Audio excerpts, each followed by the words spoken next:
За убава насмевка се вели дека е потребно да се има убави и здрави заби, но колку се грижиме за сопствените заби и за денталното здравје, одговор на овие прашања ќе добиеме од доктор Вишња Жабева.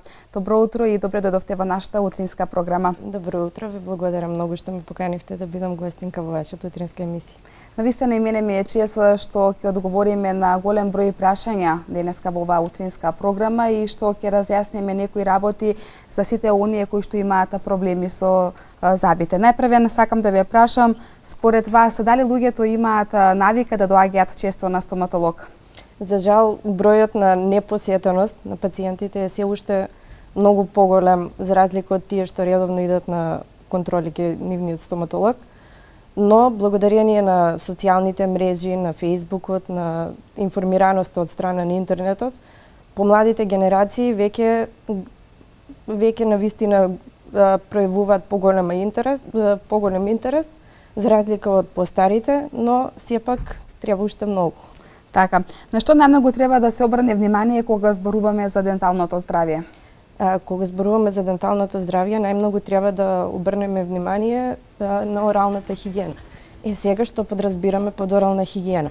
Значи, редовно четкање на забите, минимално 2 пати на ден, по 2 до 3 минути, и редовно користење на забен конец. Бидејќи само со четкањето не можеме да ги отстраниме сите оние бактерии кои што се навлезени во устата. Во меѓузабните простори можеме да навлеземе само со забниот конец. Така да и редовното користење на забен конец може да допридонесе за подобра орална хигиена. Така, од што најчесто луѓето се жалат кога доаѓаат во вашата ординација?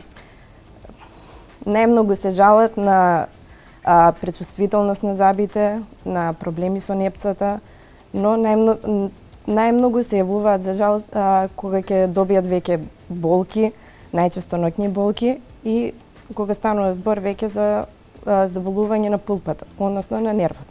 И тогаш се јавуваат најчесто кај нас во амбулантите. А колку често од прилика треба да бидат и контролите што треба да се направат во текот на една година, да речеме?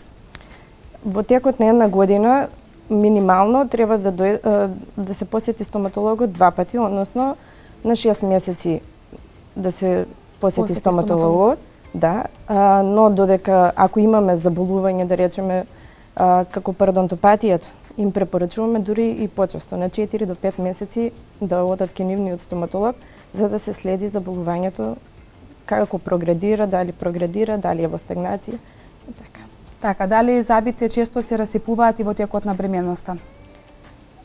Во текот на бременоста, значи најмногу проблеми што имаат бремените жени е гингивитот, односно воспаление на непцата.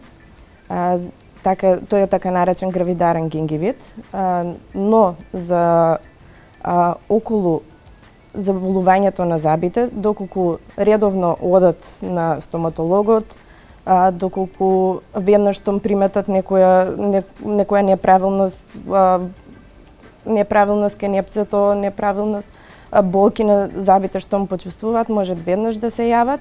Не значи дека е зголемен, не значи дека повеќе ќе се расипуваат во бременоста, но поредовните контроли би значеле за подобро здравје кај. Се препорачува ли стоматолог на бремените жени, бидејќи според некои народни верувања велат дека бремените жени не треба да одат на стоматолог, или пак сепак таа посета може да се направи во раната бременност?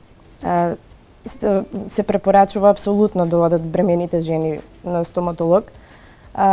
Има некои контраверзии околу апликацијата на анестетик во текот на бременоста и првите 3 месеци ја избегнуваме додека се развие плодот убаво, меѓутоа доколку е нормална бременоста и нема никакви проблеми со плодот, не гледаме причина зошто не би дошле, зошто не би посетиле тие стоматолог.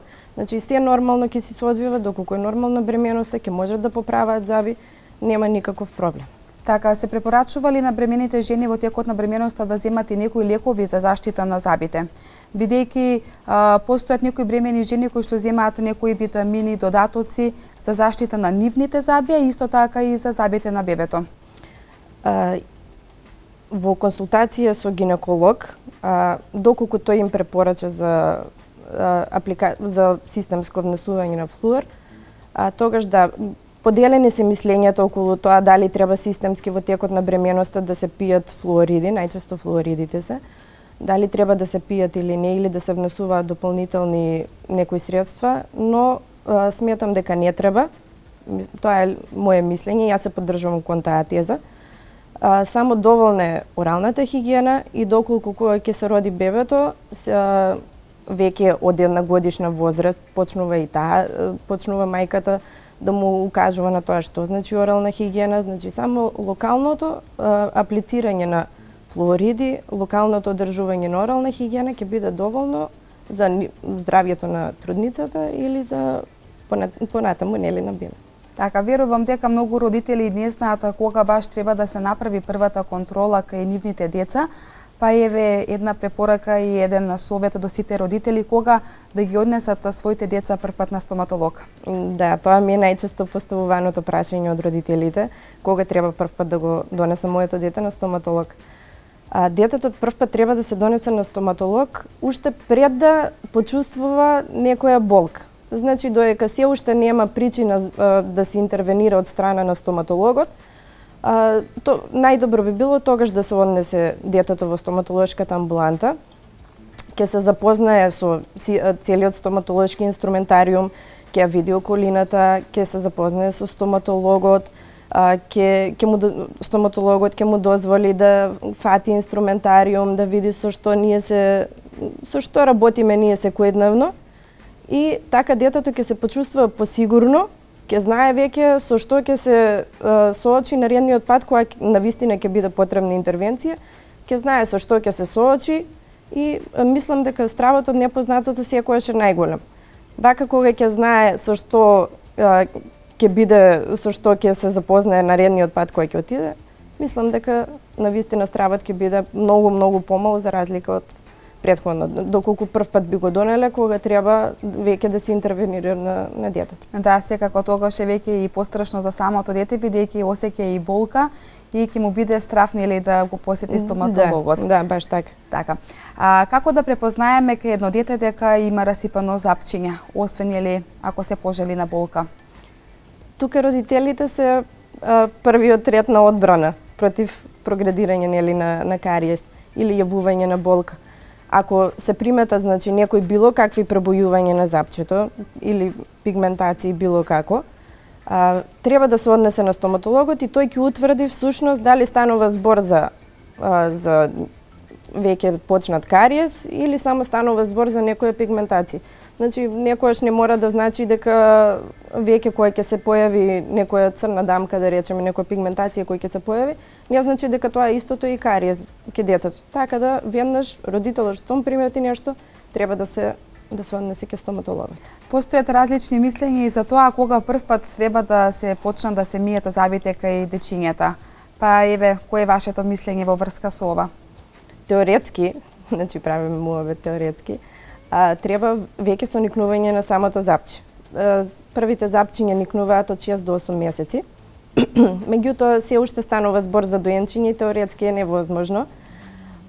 Но кога веќе ќе наполни детето 1 година и кога веќе ќе има поголем број на запчиња никнато, веќе треба родителот, има такви четки постојат, од 1 годишна возраст и полека да го информираат и детето со што се соочуваат, како се одржува оралната хигиена, првен тие ќе почнат родителите се тие што ќе почнат да се грижат за хигиената, кога ќе му створат навика за четкање на забите на детето, веќе од најрана возраст детето ќе биде згрижено и понатаму. Така, во целиот овој процес родителите имаат главната улога, бидејќи тие се главните причинители за тоа нели да им е стекнат самата навика на децата од мала возраст да знаат нели дека треба да се мијат заби наутро и навечер секако. Да.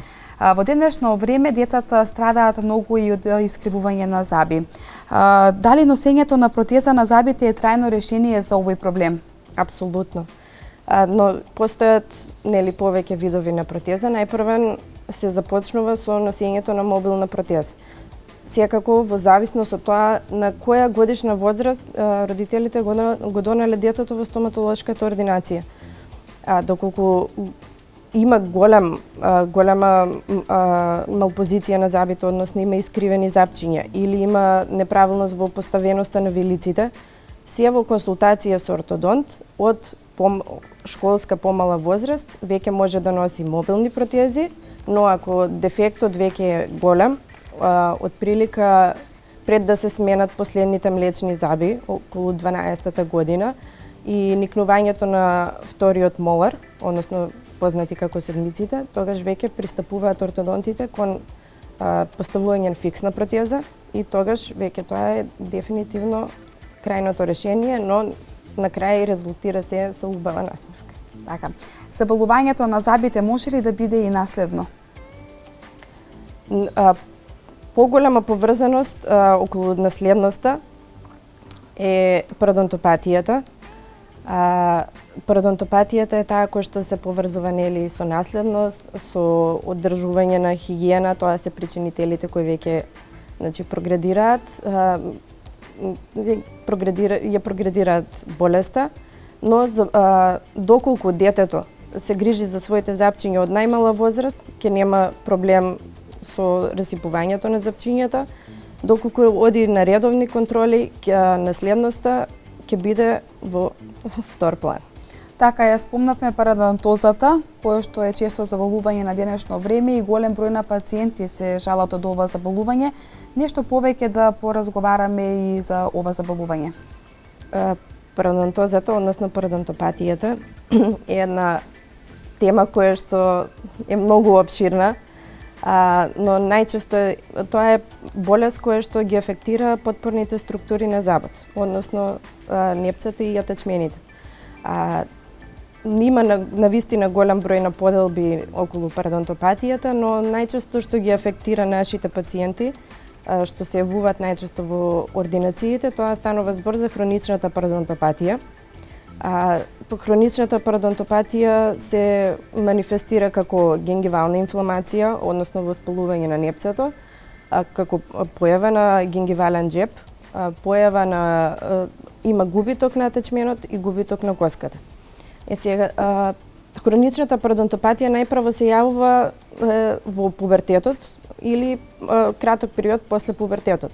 Но тогаш се манифестира само како една гингивална инфламација, но подоцна веќе, многу подоцна, бидејќи болеста бавно прогредира, кога веќе пациентите ќе забележат нивно луксирање на забите, односно кога ќе почувствуваат дека забите веќе се нишат, тогаш ќе се јават на стоматолог и стоматологот тогаш ќе увиди веќе дека има губиток на коската. Нормално гингивалниот сулкус треба да биде 2 мм, сега кога станува збор за пародонтопатија, тоа веќе прогредира над 3 мм, од 3 до 8, што полека резултира со бавна луксација или веќе ако ја остава да прогредира болеста, на крај и до испаѓање на забите. Дали може ова заболување да се лечи за секогаш и да се отстрани болката, односно пародонтозата? Пародонтопатијата е се уште болест каде што нема лек. Има начини на кои што би можеле да ја ставиме да стагнира болеста. Затоа е нормално ангажиран стоматологот. Тука се чистат, редовно се чисти замниот камен, субгингивалните конкременти.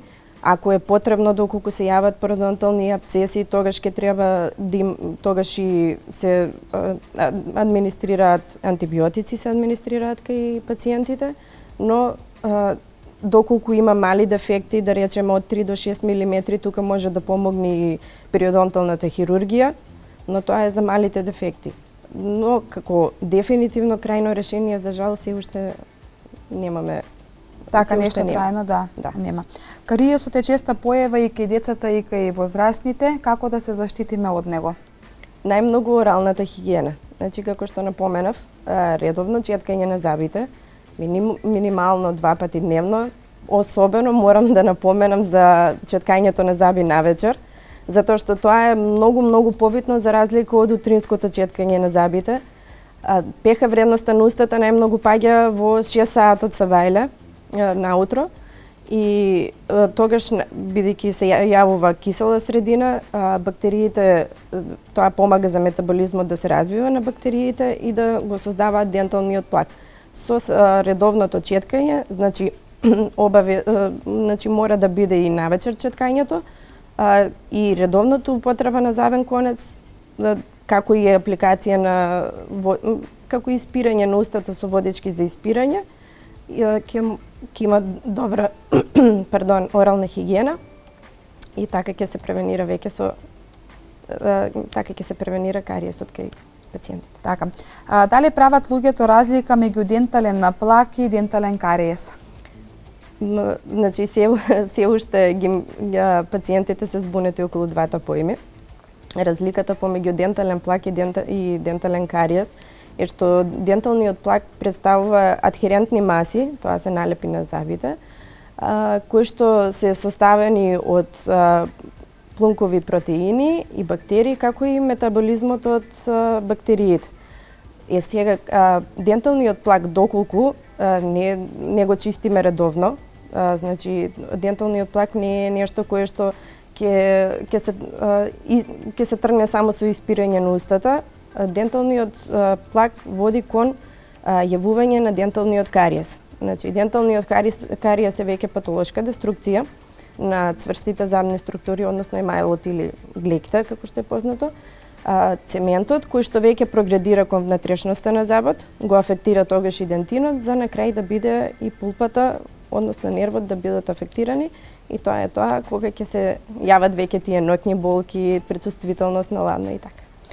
Дали треба да внимаваме доста и на храната, она што јадеме и колку нездравата храна придонесува да имаме и нездрави заби? Апсолутно. Многу треба да се внимава на тоа што конзумираат пациентите. Посебно треба да внимаваат што им даваат на своите деца. Шекерите, не толку количината на шекери што ја внесуваат, како фреквенцијата на која се внесува шекерот. 3 избалансирани оброка доколку имаат пациентите во текот на денот, значи при тоа и внесуваат и шекери, бактериите ќе не можат да обстојат во таа средина. Но доколку редовно се конзумираат шекери, значи после оброците не се прави пауза, нема добра избалансираност, тогаш тие шекери предизвикуваат веќе за развиток на бактериите. Многу е битно и пациентите да внимаваат, односно родителите да внимаваат на оние шекери кои се внесуваат преку бомбоните што се налепуваат. Значи преку карамели, преку такви бомбончиња со шекери, разни видови на бомбончиња, треба да внимаваат, затоа тие треба апсолутно да ги избегнуваат и доколку детето побара бомбончиња да бидат дадени некои кои што имаат супституенти на шекери, како било кои што се бомбончиња што пишуваат дека се без шекер, само како што имаат супституенти, за да се задоволи нели потребата за благо на детето, но сепак и да не биде тоа штетно за нивните заби. Така, дали масната храна исто така е штетна за забите? Масната храна? Така, да, масната храна. Значи, да, мислиме повеќе нели на, да речеме, на месо. Бидејќи повеќе нели се препорачува во овој период да се јаде повеќе овошје и зеленчук. Дали масната храна е предизвикувач за заболување на забите? Не би рекла. Значи, дали масната храна може да се залепи на забите и да предизвика некое оштетување? Не, доколку се е избалансирано во оброците и доколку пациентот редовно одржува хигиена, значи масната храна не би требало да афектира, не афектира за развиток на кариесот. Така, кога зборуваме за дентално здравје, тука мораме да ги споменеме и цигарите и како цигарите влијаат на забите и еве еден совет до сите пушачи. Цигарите најмногу главниот проблем што го прават цигарите е најпрвен што може и да примети пациентот се тие никотински налепи, кои што веднаш кога ќе се насме можат да се приметат. Цигарите многу влијаат и за тоа доколку страда тој од пародонтопатија за развиток на болеста.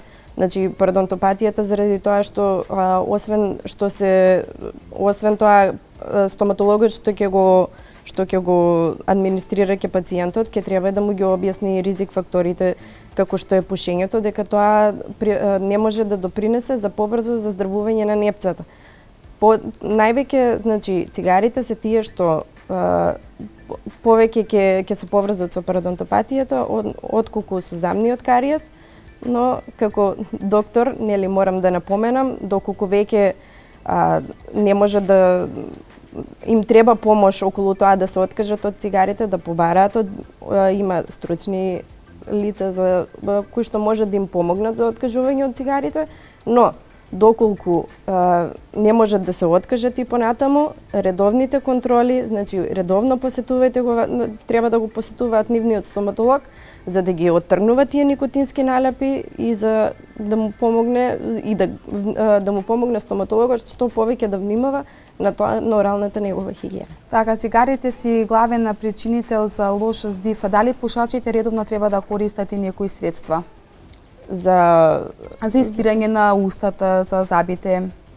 Тоа е веќе тоа не е толку стоматолошки индуцирано колку што би му требало него како соговорник спрема другите луѓе.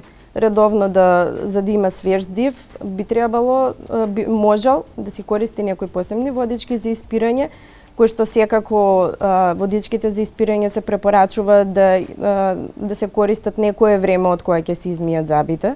Значи посебно доколку станува збор за терапевтски пасти за пречувствителност на зъбите или за пародонтопатијата, пошто има посебни пасти што ги препорачуваме. Можат водичките, значи за плакнење се користат, но по одреден период откако ќе се измијат зъби. По одреден период може да ги користат секако и пациентите водичките за испирање за свеж див. Така, да ги споменеме тука и умниците.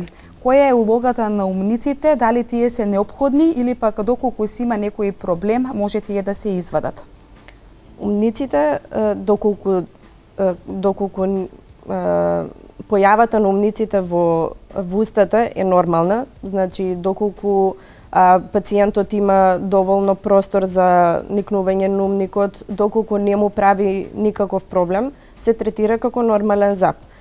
Но најчесто се расипуваат бидејќи пациентите не внимаваат доволно при четкањето нивната четка убаво да го исчетка последниот зъб и најчесто најпрво се јавува кариес на тие зъби, но доколку не би правил никаков проблем, не би имало причина зашто да се екстрахира умникот. Но доколку пациентот нема доволно простор за умниците, тие најчесто знаат нивниот раст да биде кон другото забало и со тоа може да ги искриви зъбите, доколку веќе приметат пациентите дека имаат некои искривување на зъбите, а претходно им бил нормален растот, можат веднаш да побараат од својот стоматолог, да отидат ке стоматологот, тој ќе увиди дали е потребна една снимка за да се направи, да се види како на кој начин расте умникот и веднаш доколку треба да се интервенира, да се препрати ке оралниот хирург и да се екстрахираат зъбите. На која годишна возраст растат умниците? Почнуваат после 80-та година, но најиндивидуален е растот на умниците во нашите вилици. Значи, може да има и дури и отсуство на зачеток на умниците. Многу често се среќава да пациентите воопшто немаат ни еден умник. Значи, или доколку го имаат да биде тој длабоко поставен во коската и тогаш е тој проблем кој што се јавува кога ги буткаат другите останатите зъби. Значи, може и во многу подоцнежна возраст да почнуваат да никнуваат. Значи, зборуваме за можат на 30-40 години, дури и постари се има забележано пациенти на многу постара возраст да почнат тогаш да никнуваат. Така, значи тоа е индивидуално. Најиндивидуален е растот и развојот на умниците од сите зъби. Обично кога растат умниците, чувствуваме некоја болка. Како да ја спречиме оваа болка?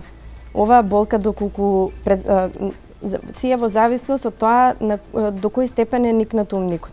А доколку станува збор за полуникнат умник, тој многу често прави проблем помеѓу самиот зап и помеѓу непцето. Тука има еден простор каде што се задржува храна и по некое време се јавува воспаление на тој дел, односно перикоронит се вика, се јавува едно воспаление тука и тогаш првен действува општиот стоматолог, а потоа им советуваме на пациентите доколку веќе им направи проблеми да отидат на оралниот хирург за да го решат тој проблем. А доколку од забот, од умникот не гледаме ниту еден дел кој што е никнат и неговиот расте во седмиците или на другата страна, бидејќи може да тоа е зап кој што може да се јави во сите положби во вилицата, тогаш ако почувствуваат пациентите континуирана болка, кога веќе ќе се посомневаат дека има нешто, можат слободно да отидат кај стоматологот и тој ќе им каже што треба да прават. Најчесто, доколку веќе се јави проблем, се препратува на постручно лице како оралниот хирург, максилофацијалниот хирург, да се екстрахира веќе умникот.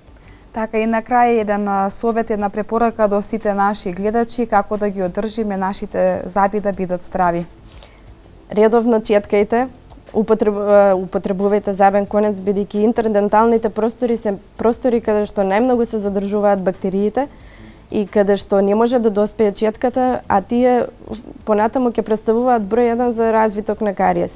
Користете водички за испирање, но како што кажа, водичките да бидат по одреден период од четкањето на забите.